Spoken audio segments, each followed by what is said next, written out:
Hi friends, welcome to our channel. ఈ రోజు వచ్చేసి నేను బ్రౌన్ రైస్ ఎలా కుక్ చేయాలో చూపించబోతున్నాను. అలాగే సింపుల్ వ్లాగ్ చేయబోతున్నానండి. ఫస్ట్ అయితే చాలా మందికి బ్రౌన్ రైస్ వండుకొని తినాలని చాలా ఇష్టంగానే ఉంటుంది. అయితే అవి సరిగ్గా ఉడకవేమో అని చెప్పేసి చాలా మంది అవాయిడ్ చేస్తూ ఉంటారు, ఇష్టం ఉన్నప్పటికీ కూడా. కొన్ని రైస్ అయితే సరిగ్గా ఉడకవండి, కొంచెం ఇవి మందంగా ఉంటాయి కదా, లావు ఎక్కువగా ఉండడం వల్ల కొంతమంది తినడానికి అసలు ఇష్టపడరు కూడా. కొంతమంది చాలా ఇష్టంగా తినాలి అనుకుంటారు, బట్ ప్రాపర్గా కుక్ చేసుకోవడం సరిగ్గా తెలియకపోవచ్చు అండి. సో వాళ్ళ కోసం ఇది నేను చూపించబోతున్నాను. ఫస్ట్ అయితే నేను ఇక్కడ 2 గ్లాసుల బ్రౌన్ రైస్ తీసుకున్నాను. 2 గ్లాసెస్ బ్రౌన్ రైస్కి నేను 6 గ్లాస్ వాటర్ వేసానండి. అంటే ఒక గ్లాస్కి 3 గ్లాస్ వాటర్ అనేది వేసుకోవాలన్నమాట. ఇంతకు ముందైతే నేను బ్రౌన్ రైస్ ని ప్రెషర్ కుక్కర్ లో కుక్ చేసేదాన్ని. స్టవ్ అంతా కూడా పాడైపోయేదన్నమాట. విజిల్స్ వచ్చినప్పుడు అంతా వాటర్ అంతా కూడా వచ్చేస్తుంది.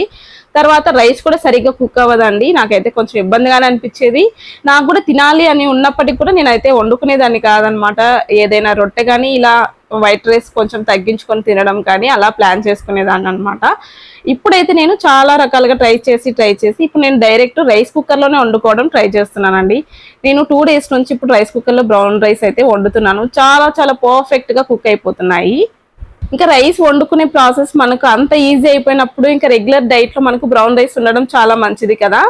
సో నేనైతే ఇంకా రెగ్యులర్గా వైట్ రైస్కి బదులుగా నేను రీప్లేస్మెంట్లో బ్రౌన్ రైస్ కుక్ చేసుకోవాలి అనుకుంటున్నాను. అయితే రైస్ కుక్ చేసుకునే ముందు 1 అవర్ కానీ లేదంటే 3 to 4 అవర్స్ వరకు నానబెట్టుకుంటే మాత్రం చాలా చాలా బాగా ఉడుకుతాయండి. నేనైతే ఈరోజు నాకు కొంచెం టైం తక్కువగా ఉండడం వల్ల నేనైతే ఈరోజు 1 అవర్ నానబెట్టాను. అయినప్పటికీ కూడా రైస్ చాలా పర్ఫెక్ట్గా కుక్ అయింది. 2 గ్లాసెస్కి నేను 6 గ్లాస్ వాటర్ వేసేసి ఒక్కసారి అయితే వాష్ చేశాను. కొంచెం సాల్ట్ కూడా వేసేసి మూత పెట్టేసి 1 అవర్ నానిన తర్వాత రైస్ కుక్కర్ అయితే ఆన్ చేసేసాను. ఈలోపు కర్రీకి ప్రిపేర్ చేస్తున్నానండి. ఈరోజు ఇంట్లో వెజిటేబుల్స్ కూడా అసలు ఏం లేవు, చాలా తక్కువగా ఉన్నాయి. 2 ఆలుగడ్డ, కొన్ని గ్రీన్ పీస్ ఉన్నాయి, అలాగే 2 క్యాప్సికమ్ ఉన్నాయి. అందులో కూడా కొన్ని పాడైపోయినాయి అనమాట. కొంచెం కొంచెం కట్ చేసుకొని ఆ 3 కలిపి నేను సింపుల్గా కర్రీ చేయబోతున్నాను. దానికోసం అయితే ముందుగా ఆనియన్స్ ఇవన్నీ కూడా కట్ చేసి ప్రిపేర్ చేసి పెట్టుకున్నాను. వెజిటేబుల్స్ కూడా కట్ చేసేసి మంచిగా వాష్ చేసి పక్కన పెట్టుకున్నానండి. తర్వాత అయితే ఒక కడాయి తీసుకొని మంచిగా వేడైన తర్వాత అందులో 2 టేబుల్ స్పూన్ వరకు ఆయిల్ వేసుకోవాలి. ఈ కర్రీ చాలా సింపుల్గా టేస్టీగా ఉంటుందండి. రైస్లోకి చాలా బాగుంటుంది అనమాట. రొట్టెలో కూడా చాలా టేస్టీగా ఉంటుంది. నేనైతే ఈరోజు బ్రౌన్ రైస్ కాంబినేషన్లో ఈ కర్రీ చేయబోతున్నాను. చాలా సింపుల్ వేలో తక్కువ మసాలా ఉన్న ఈ కర్రీ చాలా టేస్టీగా ఉంటుంది. అయితే ఈ సమ్మర్కి మనకు మసాలా లేకుండా సింపుల్గా చేసుకోవడం చాలా మంచిదండి. వేడి చేయకుండా ఉంటుంది. అందులో హెవీ మసాలా అనుకుంటే ఇంకా మన బాడీ హీట్ చేస్తుంది అనమాట. అందుకోసం నేను ఎలాంటి మసాలాలు లేకుండా సింపుల్గా ఫ్రై లాగా చేస్తున్నాను. అలాగే రైస్లో కలుపుకోవడానికి సింపుల్గా టేస్టీగా ఉండేలాగా కూడా చేస్తున్నాను అనమాట. అయితే ఆయిల్ బాగా వేడైన తర్వాత ఇందులో కొంచెం దాల్చిన చెక్క వేసాను. 1/2 టీ స్పూన్ అంత జీలకర్ర కూడా వేసుకోవాలి. 2 లేదా 3 లవంగాలు వేసుకోవాలి. ఇవన్నీ కూడా మంచిగా ఫ్రై అయిన తర్వాత ఇందులో మనం ఇందాక కట్ చేసి పెట్టుకున్న ఆనియన్స్ కూడా వేస్తున్నాను. ఇందులో నేను ఆనియన్ ఒక బిగ్ సైజ్ ఆనియన్ తీసుకున్నాను. ఆనియన్స్ ఎక్కువగా ఉంటే ఈ కర్రీ టేస్ట్ అనేది చాలా బాగుంటుంది, గ్రేవీ వస్తుందండి. మనం రైస్లో కలుపుకోవడానికి మనకు కొంచెం గ్రేవీ కూడా కావాలి కాబట్టి ఆ బిగ్ సైజ్ ఆనియన్ తీసుకున్నాను. ఇలా సన్నగా కట్ చేసుకొని మంచిగా గోల్డెన్ బ్రౌన్ కలర్ వచ్చేంత వరకు వీటిని ఫ్రై చేసుకోవాలి. ఇవి బాగా ఫ్రై అయితేనే మనకు కర్రీ టేస్ట్ అనేది చాలా బాగుంటుందండి. సో ఇలా బాగా ఫ్రై చేసుకున్న తర్వాత ఇందులో 1 టేబుల్ స్పూన్ వరకు అల్లం వెల్లుల్లి పేస్ట్ కూడా వేస్తున్నాను. తక్కువ మసాలా వేయండి, చాలా బాగుంటుంది అన్నమాట టేస్ట్. అల్లం పేస్ట్ కూడా పచ్చివాసన పోయేంత వరకు ఫ్రై చేసుకోవాలి. ఎవరైనా బ్రౌన్ రైస్ కుక్ చేసుకోవడం తినాలి అని ఇంట్రెస్ట్ ఉన్న వాళ్ళు ఎవరైనా ఉంటే నేను చెప్పినట్లు ప్రాసెస్లో మీరు తప్పకుండా ట్రై చేయండి. మీ రెగ్యులర్ డైట్లో మీరే యాడ్ చేసుకుంటారనమాట బ్రౌన్ రైస్ని. చాలా పర్ఫెక్ట్గా కుక్ అవుతాయండి. ఒకసారి ట్రై చేయండి. తర్వాత మనం కట్ చేసి పెట్టుకున్న వెజిటేబుల్స్ అన్నీ కూడా ఇందులో వేసేస్తున్నాను. ఫస్ట్ వెజిటేబుల్స్ వేసుకోవాలి, తర్వాత టొమాటోస్ వేసుకోవాలండి. ఫస్ట్ టొమాటో వేస్తే వెజిటేబుల్స్ సరిగ్గా కుక్ అవ్వవు అనమాట. కాబట్టి వెజిటేబుల్స్ వేసిన తర్వాత వాటిని బాగా ఫ్రై చేసుకొని కొంచెం కుక్ అయిన తర్వాత ఇందులో మనము టొమాటో వేసుకుంటే మంచిగా ఉడికిపోతుంది అనమాట కర్రీ. సో ఇప్పుడు మనం ఇందులో చిటికెడంత పసుపు వేసేసి వెజిటేబుల్కి సరిపడా సాల్ట్ కూడా వేసేసుకొని మూత పెట్టి మంచిగా కుక్ చేసుకోవాలి. ఇందులో మీరు ఇంకా కావాలి అనుకుంటే మీకు నచ్చిన వెజిటేబుల్స్ అన్నీ కూడా యాడ్ చేసుకోవచ్చు అండి. క్యారెట్ వేసుకోవచ్చు, అలాగే ఇంకా చిలకడ దుంపలు వేసుకోవచ్చు. ఇవన్నీ కూడా యాడ్ చేసుకోవచ్చు అనమాట. నేనైతే సోయా కూడా వేద్దాము అనుకున్నాను. అయితే మాకు ఈ కర్రీ మరీ హెవీ అయిపోతుందండి. ఇంకా సోయా ఇవన్నీ వేస్తే కూడా అంత కర్రీ కూడా వేస్ట్ అయిపోతుందని చెప్పి ఆఫ్టర్నూన్ ఒక్క పూటకే చేయాలని చెప్పేసి నేను వేయట్లేదన్నమాట. సోయా ఉంటే కూడా సోయా కూడా వేసుకోవచ్చు, చాలా బాగుంటుంది. ఇంకా మన ఇష్టం అండి, మాకు నచ్చిన వెజిటేబుల్స్ అన్నీ కూడా యాడ్ చేసుకోవచ్చు. ఇలా మూత పెట్టేసి ఒక 10 నిమిషాలు సిమ్లో పెట్టేసి కుక్ చేసుకుంటే వెజిటేబుల్స్ అన్నీ కూడా మంచిగా కుక్ అయిపోతాయి. తర్వాత ఇందులో మనం టొమాటో యాడ్ చేసుకోవాలి. చూస్తున్నారు కదా వెజిటేబుల్స్ ఎంత బాగా ఉడికిపోయాయో, అందులో వాటర్ అంతా రిలీజ్ అయ్యి మంచిగా ఉడికిపోయిందండి. ఈ కర్రీలో నేను ఏ మాత్రం వాటర్ ఎక్స్ట్రా కూడా యాడ్ చేయనండి. టొమాటోలో ఉన్న వాటర్ తోటి ఈ కర్రీ అనేది రెడీ అయిపోతుంది. చాలా సింపుల్. ఇందులో ఏ మాత్రం వాటర్ లేకుండా చేస్తున్నాను. నేను 2 మీడియం సైజ్ టొమాటోస్, బాగా పండిన టొమాటోస్ తీసుకున్నాను. ఇలా సన్నగా కట్ చేసుకుంటే మనకు గ్రేవీ లాగా వస్తుంది.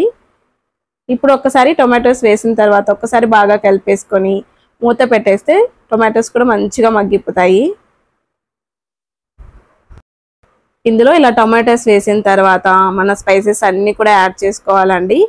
1 టేబుల్ స్పూన్ వరకు కారం వేస్తున్నాను. అలాగే 1/2 టీ స్పూన్ వరకు ధనియాల పొడి, 1/2 టీ స్పూన్ గరం మసాలా వేసుకోవాలి. ఇవన్నీ వేసిన తర్వాత ఒక్కసారి బాగా కలిపేసుకొని మూత పెట్టి మంచిగా మగ్గించుకోవాలండి. గరం మసాలా ఫ్లేవర్ అనేది మీకు నచ్చితే యాడ్ చేసుకోండి. నేనైతే అసలు స్కిప్ చేస్తాను, చాలా వరకు కొద్దిగా వేసానండి. ఇంకా గరం మసాలా కూడా వేసేసి ఒక్కసారి మంచిగా కలిపేసుకున్నాను. ఇక్కడ ఈ గ్రేవీ నా సీక్రెట్ రెసిపీ అండి. ఇది నేను పౌడర్ చేసి రెడీగా పెట్టుకుంటాను. ఇలా చిటికెలో కర్రీ అయిపోవాలంటే ఈ పౌడర్ తప్పకుండా వేస్తానన్నమాట. ఈ పౌడర్ ఏంటి అనుకుంటున్నారా? ఎండు కొబ్బరి, నువ్వులు, గసగసాలు, అలాగే అవిసె గింజలు ఇవన్నీ వేసేసి ఎండుమిర్చి, కొంచెం ఉప్పు కూడా వేసేసి మంచిగా వేగించి పౌడర్ చేసి పెట్టుకున్నానండి.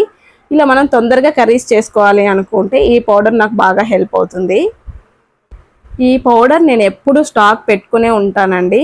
నాకు చాలా ఇష్టము. మనం ఇంట్లో ఏ కర్రీస్ లేనప్పుడు కూడా జస్ట్ ఈ పౌడర్లో కొంచెం నెయ్యి వేసుకొని తిన్నా కానీ చాలా బాగుంటుంది. మనకు హెల్త్కి కూడా చాలా మంచిదండి. టేస్ట్ అయితే ఇంకా చెప్పనవసరం లేదు, అంత బాగుంటుంది. అలా డైరెక్ట్గా పొడిలాగా తినొచ్చు, అలాగే ఇలా కర్రీస్లో వేసుకొని కూడా తినొచ్చు.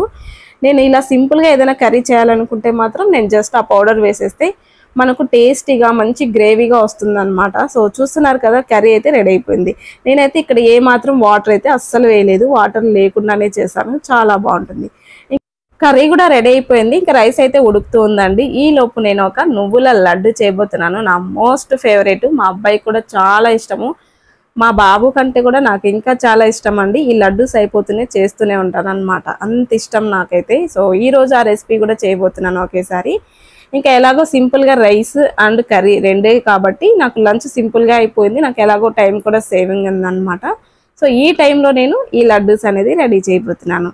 అయితే 250 గ్రామ్స్ తెల్ల నువ్వులు తీసుకున్నాను, 250 గ్రామ్స్ వచ్చేసి నల్ల నువ్వులు తీసుకుంటున్నాను. ఇవి రెండు కలిపి చేస్తున్నానండి ఈరోజు. నల్ల నువ్వులతో చేసే లడ్డు అంటే నాకు చాలా చాలా ఇష్టం అండి. పిచ్చగా తింటాను. మా ఊర్లో మా అమ్మ చిన్నప్పుడు అయితే నాగుల చవితి పండుగ రోజు అయితే ఈ నల్ల నువ్వులతో బెల్లం వేసేసి రోట్లో బాగా దంచి ఇది ప్రసాదంగా పెడతారనమాట. సో మేము రోట్లో దంచి దేవుడికి ప్రసాదం పెట్టే వరకు ఆ రోజు ఏం తినరు ఊర్లో వాళ్ళు.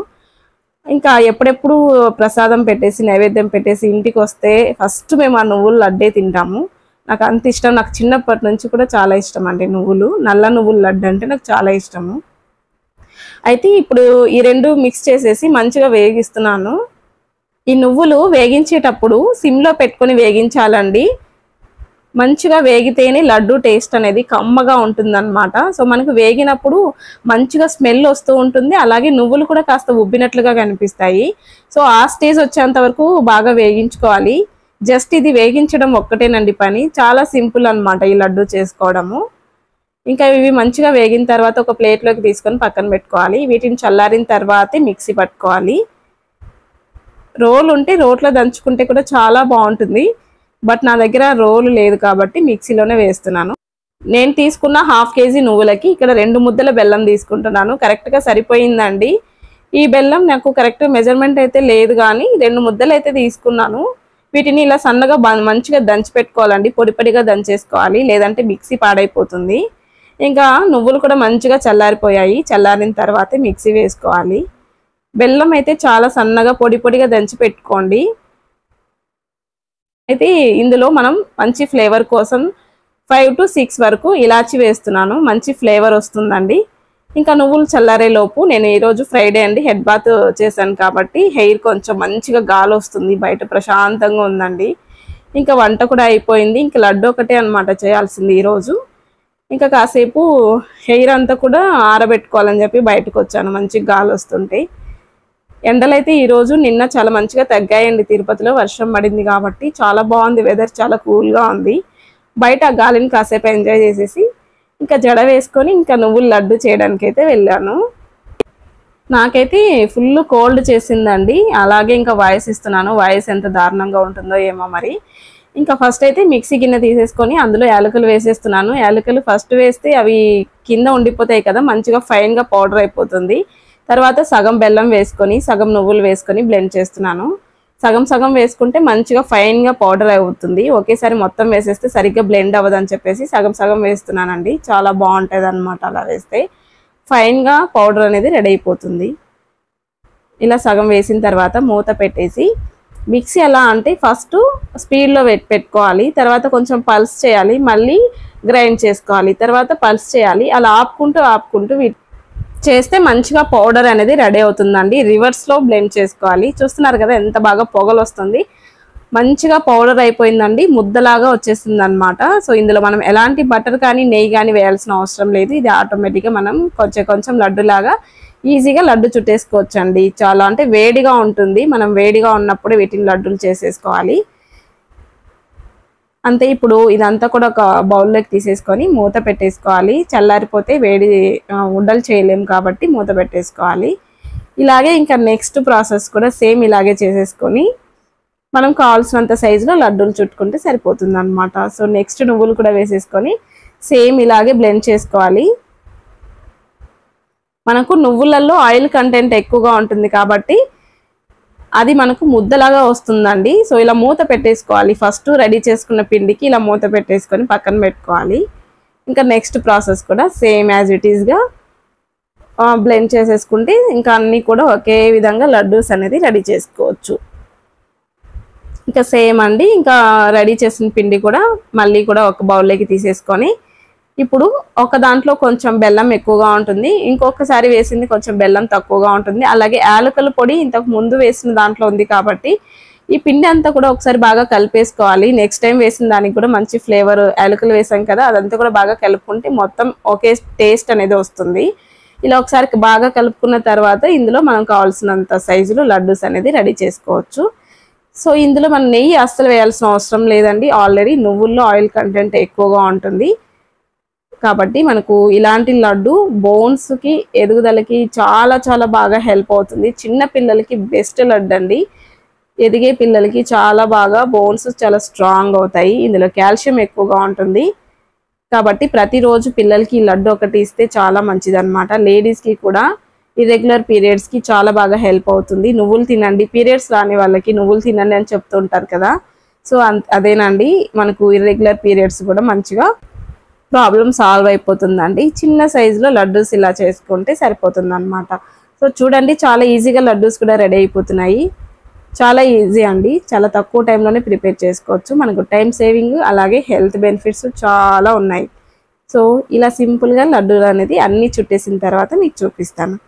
చూస్తున్నారు కదా, నేను తీసుకున్న 1/2 kg నువ్వులకి నాకైతే 30 వరకు లడ్డూస్ వచ్చాయండి.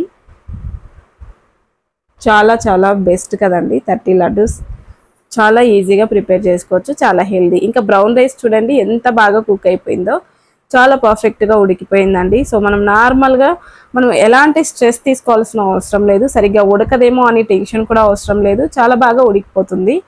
రైస్ చూడండి చాలా పొడి పొడిగా వచ్చింది, ప్రాపర్గా ఉడికింది.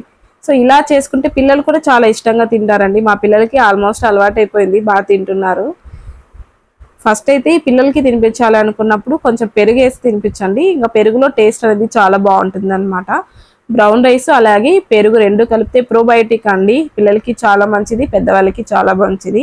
నేనైతే ఈ బ్రౌన్ రైస్ మిగిలిపోతే కూడా నెక్స్ట్ డే మార్నింగ్ వచ్చేసి పెరుగు వేసుకొని బాగా తినేస్తాను అనమాట. సో కడుపులో ఈ ఎండలకి కడుపులో చల్లగా హాయిగా అనిపిస్తుంది.